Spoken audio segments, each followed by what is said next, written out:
Yes. You are in Sharjah. I am. Okay, how's you find the climate and the environment you're seeing in SRT?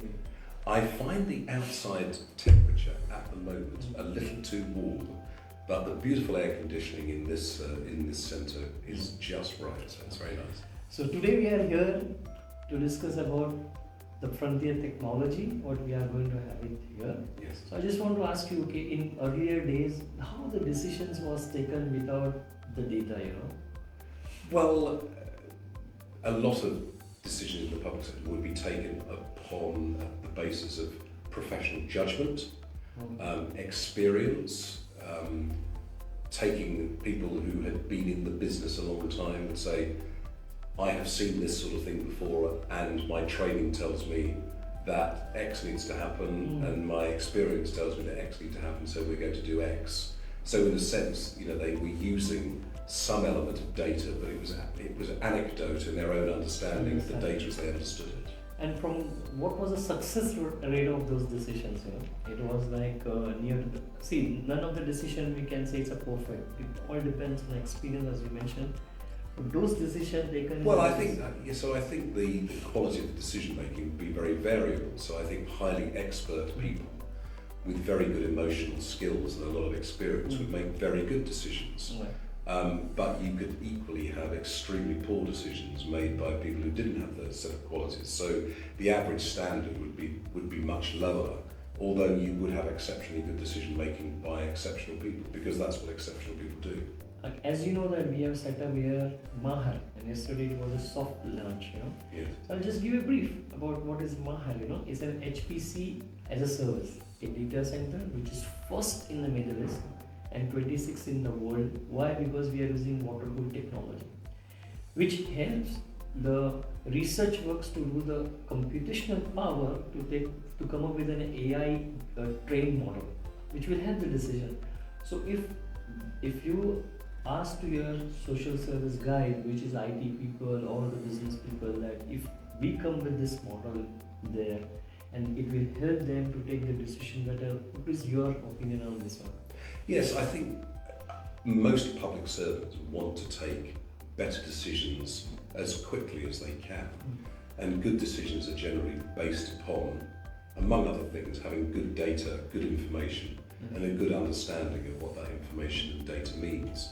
And so any service that enables them to take those good decisions quicker will be welcomed. What many public servants would find difficult to accept is that the system takes the decision. They would not like to have their own judgment and their own professional expertise supplanted by a machine, as they would see it. So this, you see, there is a showstopper if you communicate to the officers that, okay, let me put it from other perspective. If I go to any of the offices and tell them, okay, use the AI to enhance your decision making, not that the machine will take the decision, but you use the AI driven data to take the better decision, that will not be, adoption level will be high. I think they would like that, yes. I mean, the adoption level would be high, so they wouldn't want to be supplanted, but they would like to be supported. That's a good one, Yes. But from the IT people in any organization, see, the change has to happen at different levels, But for having a technological based driven, the IT mindset has to be changed in today's era. So what do you think if you go and ask, instead of contacting the business people, if you go and contact the IT guys, will it open a door for us, or answer will be? Well, IT people love IT. Yes. And they think in ways that are different, generally speaking, from people who are operational. Again, they tend to be fairly suspicious of new IT products because they will have seen many that have come and gone and haven't always delivered what they've promised. But I think it's a matter of demonstrating the efficacy of the product, of the service, and if an IT manager sees that yes, this could enhance the business that I'm supporting through my IT expertise, then there's no reason why adoption shouldn't be quick and welcome. But in current trend, what is happening, for bringing the AI type of technology in the business and using a domain expertise, is to go not from the IT door, but it is always recommended to go from the business side, when we says the benefits to the business, how the frontier technology, which is AI and ML driven, can improve their business and bring the productivity to their business, they accept. Then IT people has to accept it. That approach, what do you think? Yeah, so IT people are there to support the business, but many people involved in operations and business aren't confident around IT.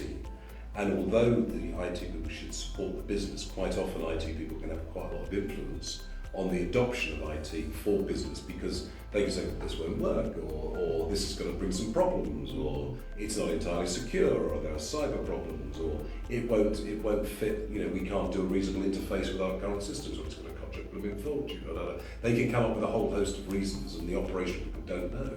So it is a matter of winning the operational people over and helping them to really grasp and understand what the business benefits are from the adoption of information technology systems and services that can enhance their decision making in their business.